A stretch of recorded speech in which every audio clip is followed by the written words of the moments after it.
discipline.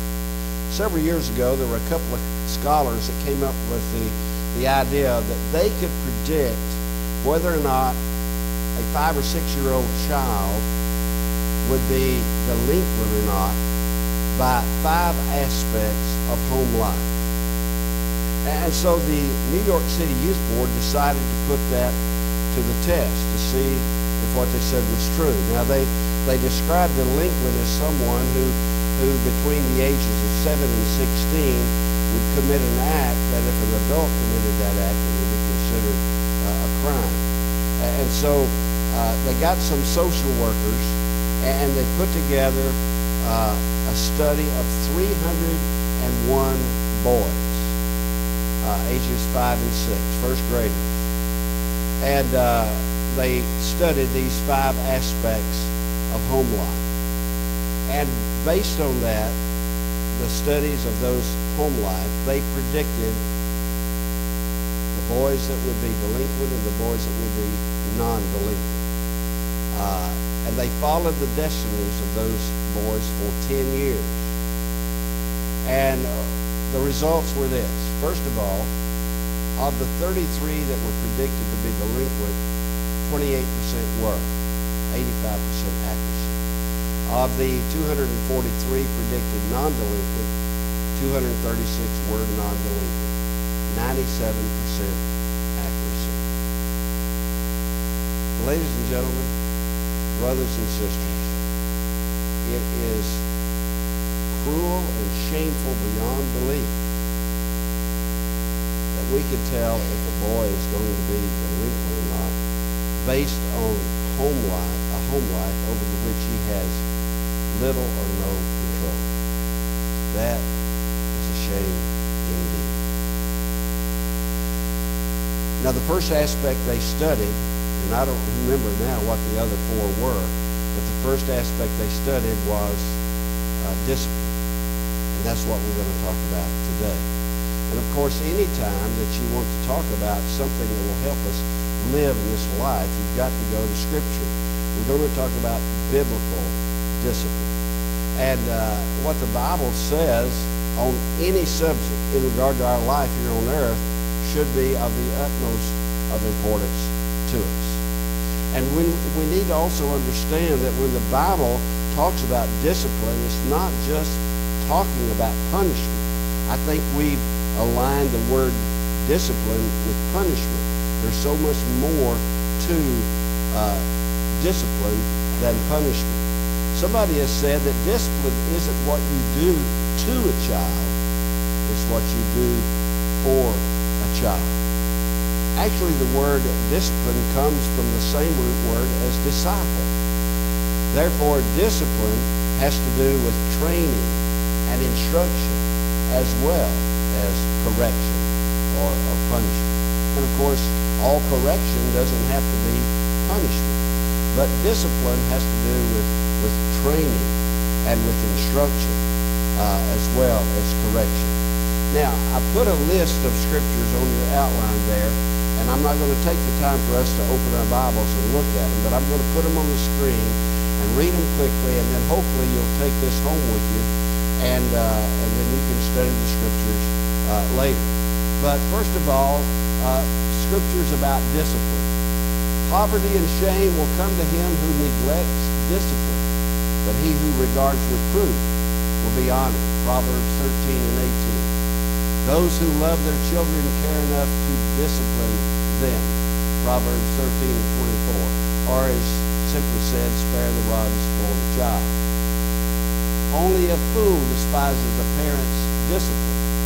Whoever learns from correction is wise. Proverbs 15 and 5. He who neglects discipline despises himself, but he who listens to reproof acquires understanding. Proverbs 15 and 32. Discipline your children while there is hope, otherwise you will ruin their lives. Proverbs 19 and 18. A youngster's heart is filled with foolishness, but physical discipline will drive it far away. Proverbs 22:15. Don't hesitate to discipline children. A good spanking won't kill them. As a matter of fact, it may save their lives. Proverbs 23 and 13.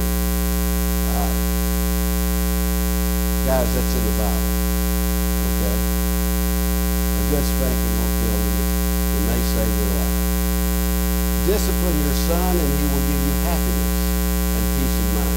Proverbs 29:17.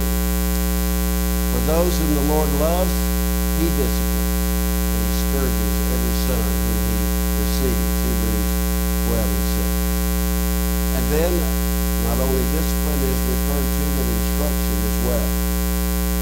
Proverbs 1:8, listen, my son, to your father's instruction, and do not forsake your mother's teaching. A wise son heareth his father's instruction, but a scorner heareth not rebuke. Proverbs 13:1. He who scorns instruction will pay for it, but he who respects a command is rewarded. Proverbs 13:13. Cease listening to instruction, my son, and you will stray from the words of knowledge. Proverbs 19:27. Bring up your children in the training and the instruction of the Lord. Ephesians 6:4. And so, it also talks about correction. For the commandment is a lamp, and the teaching a light. Correction teaches you the way of life. Proverbs 6:22. And then training. Train up a child in the way he should go, and when he is old, he'll not depart from it. And I like this God's training corral. You see, the parents' responsibility then, in order for this to be carried out, is instruction, dedication, discipline, example, and love. Bring up the children in the training and instruction of the Lord. Ephesians 6:4, as we've already read before. Several years ago, when I was preaching in Montgomery, Alabama, we had Dr.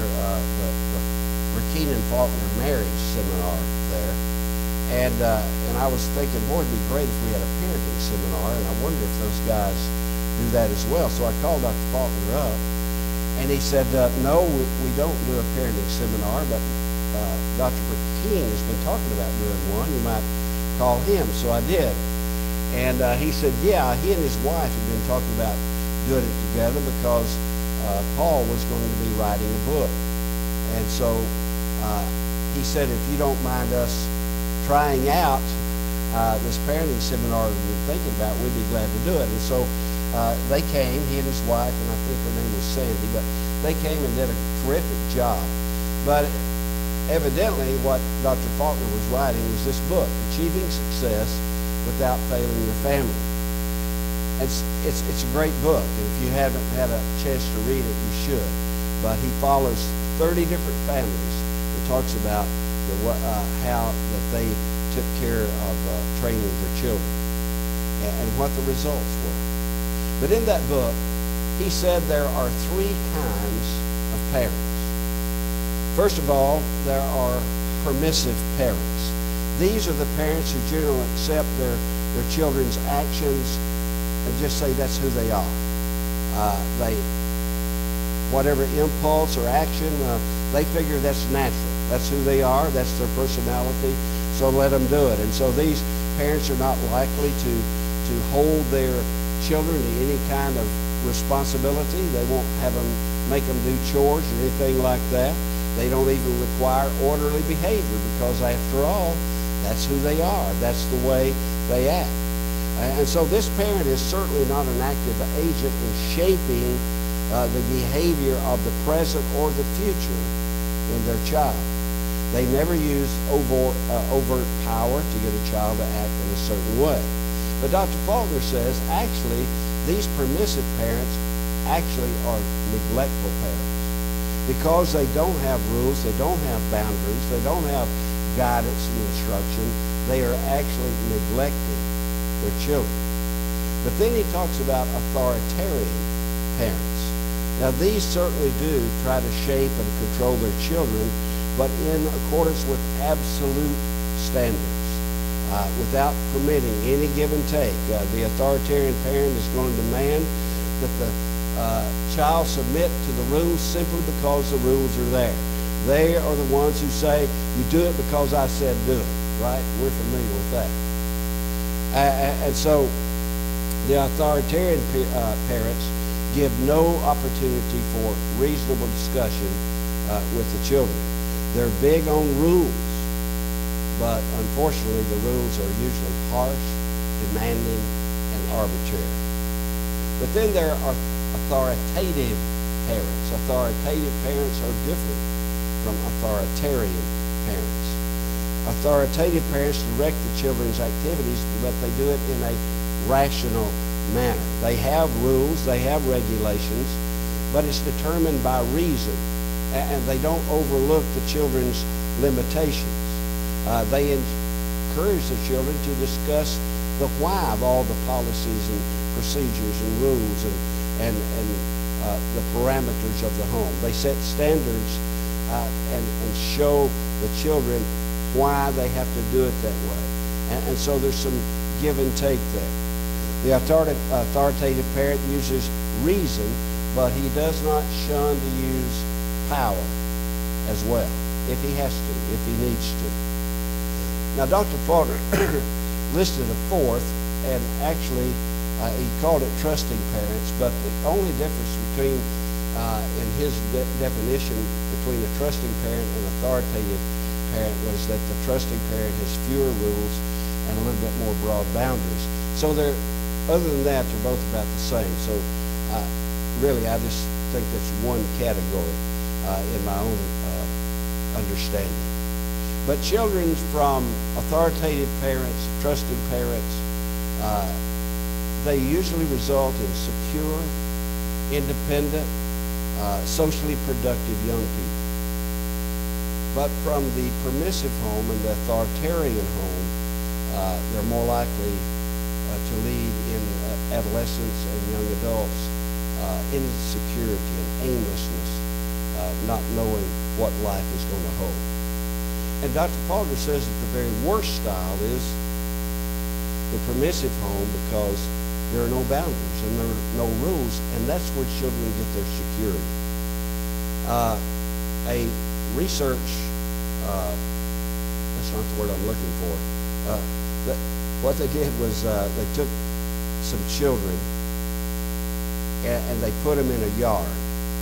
And in this yard, they were young children, I think 5 to 8 years old. They put them in the yard. Out in front was heavy traffic. On this side was grown-up weeds, bushes, and so on. On this side was a home that children were not aware. They didn't know the people who lived there, and they had some dogs.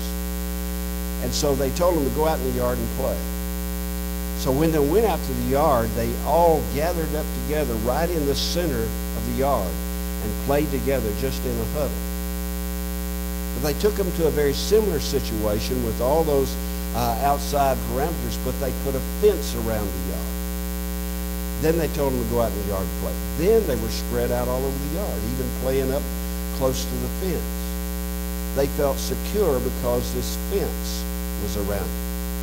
And so what they were learning was then that children want boundaries in order to give themselves security. And that's what we want, is secure children, because secure children don't act out, they don't run wild, they don't fight, they don't resist authority, at least as much as those who never know what rules are or never know what's going to happen next in the home.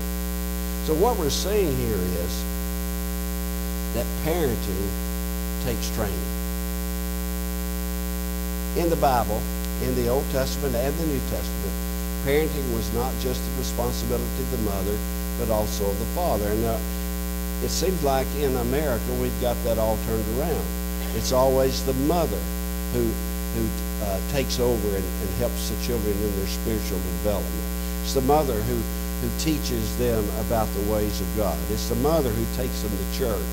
It's the mother who reads the Bible to them. It's the mother who prays with them and teaches them how to pray. Really, the Bible indicates it's the responsibility of both parents to do that. And yet in Ephesians chapter 6 and 4 that we read a while ago, The King James Version says, fathers, do not provoke your children to wrath. The NIV says, fathers, don't exasperate your children, but bring them up in the nurture and the admonition of the Lord. A direct command to fathers. Now, if it is the responsibility of both mother and father, then why did Paul, the Holy Spirit, through Paul, point out to fathers? Well, I think they knew fathers were going to have a problem with this. And we do have a problem with it, don't we? Fathers need to be directly involved in the upbringing and the training, especially the spiritual training of the children. Dr. Willard Harvey wrote a book called His Needs, Her Needs, and of course it's on marriage. In that book, he talks about the 5 most important emotional needs of the husband, the 5 most important emotional needs of the wife. One of the 5 most important emotional needs of the wife was what Dr. Harley called family commitment. And by that, he meant that wives want their husbands to be involved in the rearing of the children, especially in the spiritual rearing. That's an emotional need that they have. And so when they're looking for a husband, they're looking for someone they think will be a good dad, a dad that would be involved in the children's lives. And so children learn in the home. And what they learn in the home is what they take into adulthood. And ultimately, then, they'll take that into their marriage, and they'll take that parenting style into their home, too, as well. Whether it's good or whether it's bad. That's what they do. For example, if a child is abused in the home, more than likely he's going to grow up to be an abuser himself unless he finds the help to get past that. And we know that that principle is true because even in business, if someone becomes a manager, he or she becomes a manager, they tend to manage with the first management under the same directions that the first manager they had. Whether they like that manager or not, they tend to manage that same way because that's what they learn. And so, and the reason for that is that people tend to repeat what they learn even if they don't like it. You ever thought about that? People tend to repeat what they learn even if they don't like it. And of course there's exceptions to that. Some people who grew up in abusive homes vowed before God that they would never be that way. And with God's help, they weren't. But it's a rare person indeed with that kind of resolve and strength. Typically, it's when we get under tension or stress that we will revert back to the very things that we learned first. And the very things that we learned first is what we learned in the home. Now, I don't know what kind of home life you had, but if it wasn't good, then you can change. You can change and you can make it so that in your home, you raise your children in such a way that they will make their home stronger, more loving, more focused on the children and the spiritual welfare of the children. So if you want to parent your children well, you'll need some training because no one automatically knows how to care for a child. I think that's sort of a mistaken idea that we've had, that you're born either a good parent or a bad parent. That's just the way I am. I'm a good parent or I'm a bad parent, and I can't control the factors involved in all that. But nothing's further from the truth. You can, and that's the reason I say that parenting takes training. And there's all kinds of books and manuals and seminars and courses, excellent tools with information on everything from toilet training to enforcing bedtime and all of that. And I recommend those things. And I certainly recommend this parenting class that we're going to be having begin in a couple of weeks. But again, for the basic knowledge or understanding, we need to go to Scripture. Now, in regard to discipline, there's some basic things we need to learn. Number one, we need to learn how to be consistent. I think a lot of parents make mistakes in this, in their consistency. And children don't take long to discover that the rules may depend upon their parents' mood. When the parents are happy, almost anything's okay. You can run and shout and hop on the bed and even have a squirt gun fight and do whatever you want to. But if mom and dad are in a bad mood, then watch out. Whatever you do, any kind of movement is probably going to result in an angry outburst. But what children need to understand is the difference between appropriate behavior and inappropriate behavior. And if something's inappropriate, it's inappropriate all the time. It's not okay some of the time. And this is where we mess up on our consistency. When we're inconsistent in our parenting, we don't always see the same behavior as wrong, do we? It only becomes wrong for Johnny to yell at the top of his lungs when I'm trying to study or watch TV or when I'm not feeling too good.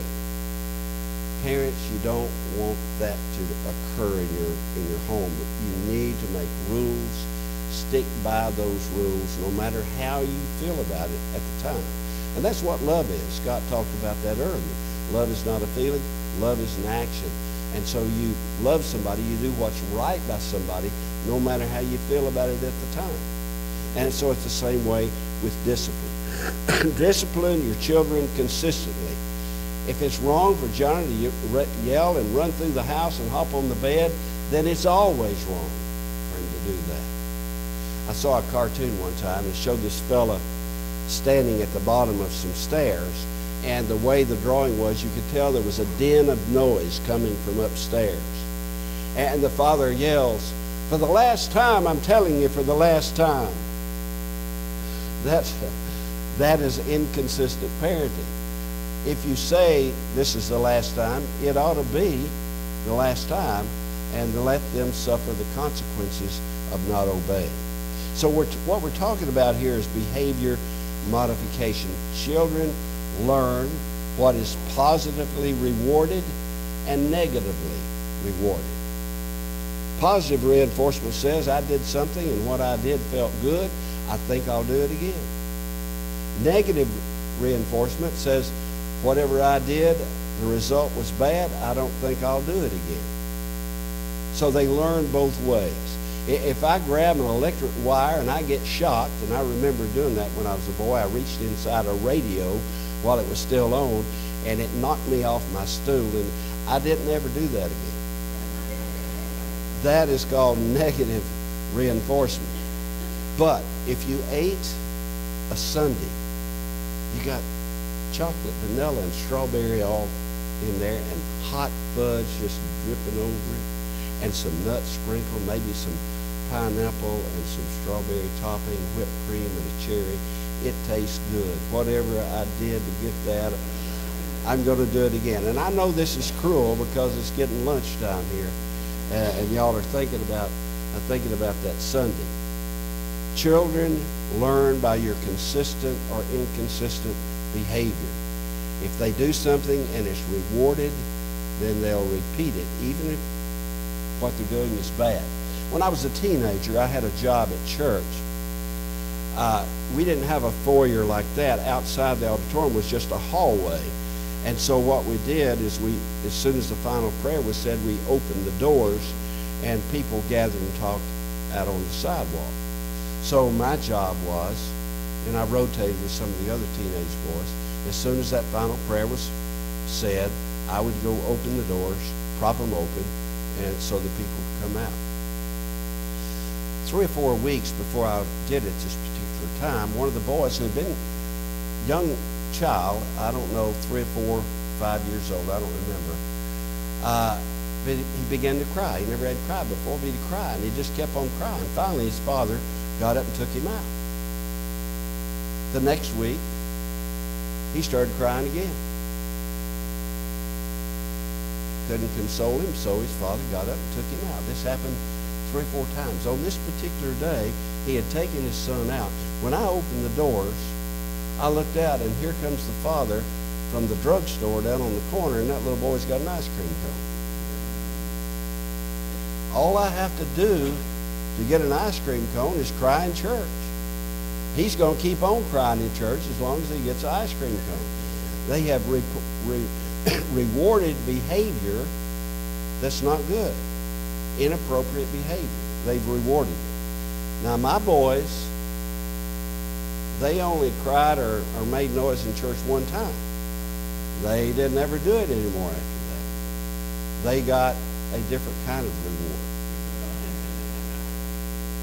So this is the way we teach, but we've got to be consistent in it. When Johnny wants a cookie, Mom, I want a cookie. Well, not right now, son, because we're going to have supper in just a little while.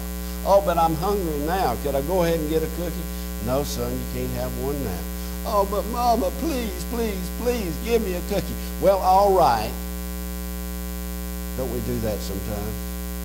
We give in. But see, discipline doesn't have to do with whether or not it takes the pressure off of you. It has to do with what is best for the child. So when you say no, the child needs to understand that there's nothing they can do or say that will change that no to a yes. They need to understand that. Number 2, learn how to punish properly. While I oppose violence, I do not object to spanking a child, and neither does Scripture. Children whose parents never spank them often run wild. But what we've got to do is use corporal punishment wisely, learning when it's appropriate and for what age. Really, if you handle it right, you should phase out spanking by the time a child's 7 or 8 years old. You can begin 9 to 15 months with some fingers on the leg. Pop, pop, pop. It's a good way to do it. But it's probably best to use spanking only for 2 reasons. Number 1, to keep them out of a dangerous situation. You tell them, don't run out in the street because the cars will run over you.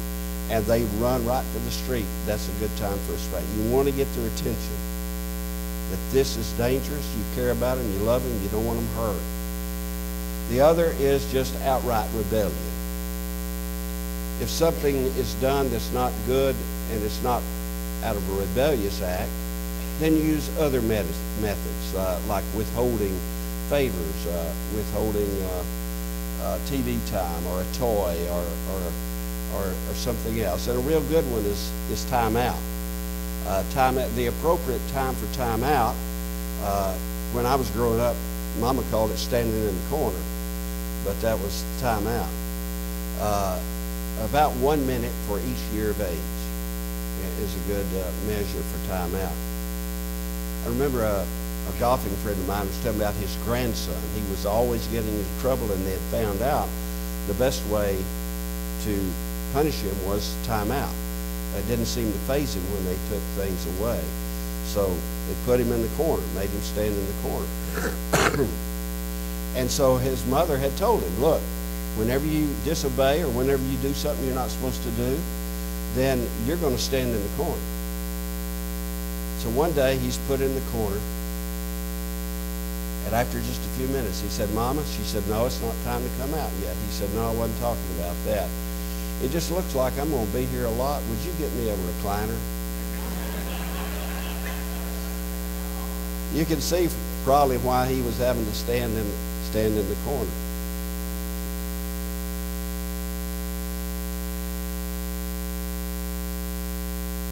If the action is outright rebellious, though, and we do know that there are children who are rebellious for various reasons. One reason they might be rebellious is because there's been inconsistency in their parenting. But if an action is outright rebellious, a spanking on the rear is appropriate.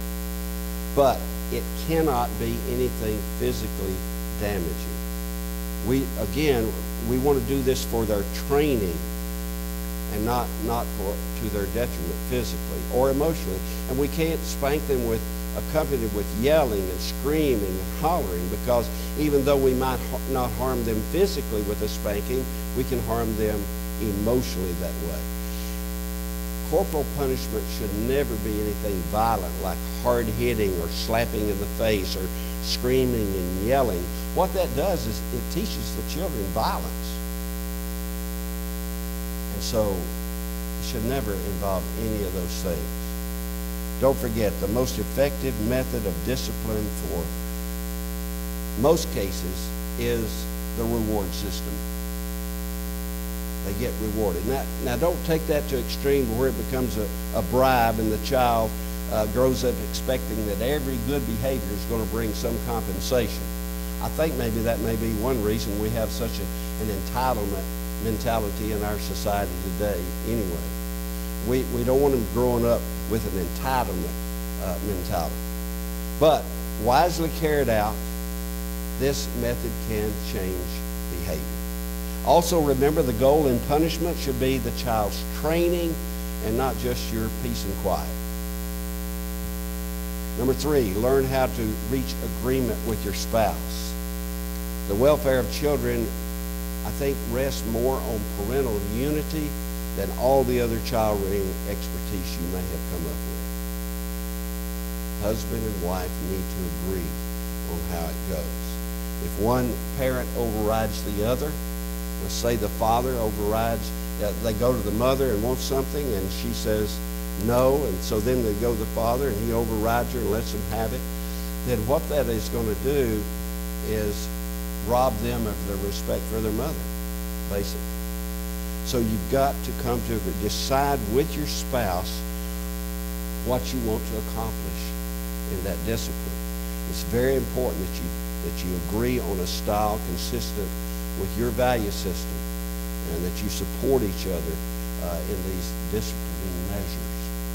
When we had our boys, I grew up and I was required, out of respect for my parents and for my elders, to say yes, sir, yes, ma'am, no, sir, no, ma'am, thank you, ma'am, and so on. But Kathy didn't like the ma'am part, because the only time she was ever made to say that was when her daddy was mad at her and punishing her. And so she thought if her children called her ma'am, that it would be disrespectful. So we came to an agreement. We said, okay, but they have to say a good, respectful yes or no, or thank you, or please, but not flippant, like, yep, no, you know. It had to be yes or no. Now, I was grateful, and Kathy's smiling because she knows what I'm going to say here. I was grateful that when my boys got to about middle school, they were saying yes, sir, and yes, ma'am. No, and we didn't teach them that. We just told them they had to say yes and no and not be flippant about it. But we came to an agreement, and that's what was important. Here's one that I forgot to put in your outline. Learn how to interpret the rules. Children need to understand why they have to do this. If Johnny has to make up the bed, we need to let him know that he needs to make up his bed. And there's lots of ways that you can explain it. One way would be, look, Johnny, we have a family here. It is such a privilege to be a part of this family. But you know, with privilege comes responsibility. Mom's a stay-at-home mom. Her responsibility is to cook and to wash the clothes and to get you kids to school and so on. Dad's responsibility is to take care of the yard, to work and make money to earn a living. And your responsibility is to keep your room clean and to keep your bed spread up. Just part of making the family a good, happy family. And so explain to them why. And you can do it arbitrarily if you want to and leave it at that. But Dr. Harley said in his book that it's much better to explain why. I remember when my oldest son was like 8 or 9, and my middle son was probably 4 or 5 at the time. I came home from work, and Kathy had supper about ready, and she said to the boys, come on in, it's time for supper. Well, they kept playing out there on the swings and the slides. And so she said, I've told them to come in. Would you tell them to come in? So I went and I said, hey, boys, come on in. Wash your hands. It's time for supper. Well, Andy was up on top of the slide at the time, and he slid on down. So Jeff ran up the stairs, and he slid down one more time. He wanted to get it in. But when he slid down at the end of the slide, he ran into Andy, and Andy started crying. So I went up there, grabbed Jeff by the arm, and gave him a good whack on the rear. And so then after we got settled down, I said, "Son, do you know why I punished you?" He said, "Yeah, because I hurt Andy." I said, "No. When brothers play together, they're going to accidentally hurt each other. I didn't give you a spanking for that. I gave you a spanking because you didn't obey your mother, nor did you obey me. If you had obeyed us and come on into supper, you never would have hurt Andy in the first place," right? So he understood then why the punishment. So learn how to interpret the rules. See that you patiently answer the whys clearly, and that will clearly communicate your moral and your ethical, your personal values, your family values. And then finally, learn how to handle anger. As I've said, when you scream at a child, you can affect them emotionally. When you spank a child in anger, it's possible to do damage both physically and emotionally. So constantly remind yourself that punishment out of your own anger is not an act of love. It's not an act of compassion. It's not an act of training. It's certainly not an act of Christianity. Thomas A. Kempis said, "Be not angry that you cannot make others as you wish them to be, since you cannot make yourself as you wish to be." And as we showed you before, discipline isn't what you do to a child, it's what you do for a child. Neither the Bible or any child psychologist that I've ever studied has recommended anger in any form as a tool for training children. You need to overcome your emotion. You need to separate your emotion from your disciplinary action, and when you do, you become a more effective parent. You say, "Don, how do you do that?" Sometimes my children can just be maddening and frustrating, and I understand that. It takes commitment, it takes time, it takes effort. You need to understand that each child is different. You can't say, "Well, my first child never acted like that." Well, you got to understand every child is different. And then it takes a lot of prayer. A lot of prayer. And so, I've run over time. I want to close with a quote from Dr. Faulkner's book. It's down at the bottom of your outline. "The stronger a parent's will to discipline, the weaker a child's desire to test that will." And then from Exodus 34, verses 6 and 7. "He passed in front of Moses and said, I am the Lord, the merciful and gracious God. I am slow to anger and rich in unfailing love and faithfulness, keeping mercy for thousands, forgiving iniquity and transgression and sin, and that will by no means clear the guilty." See, God is loving. He's faithful. He's forgiving. He's merciful. But he will not shun discipline. And that's the way we parents need to be. Loving, kind, understanding, forgiving, showing mercy, but don't shun discipline. Well, God says that he will not shun discipline. Where are you? Are you in a relationship with him where you don't have to worry about being disciplined? He loves us enough to discipline us, and we need to love our children enough to discipline them. If you need God in your life, if you need the salvation that's available in Jesus Christ, we hope that you'll come and as we stand and sing together.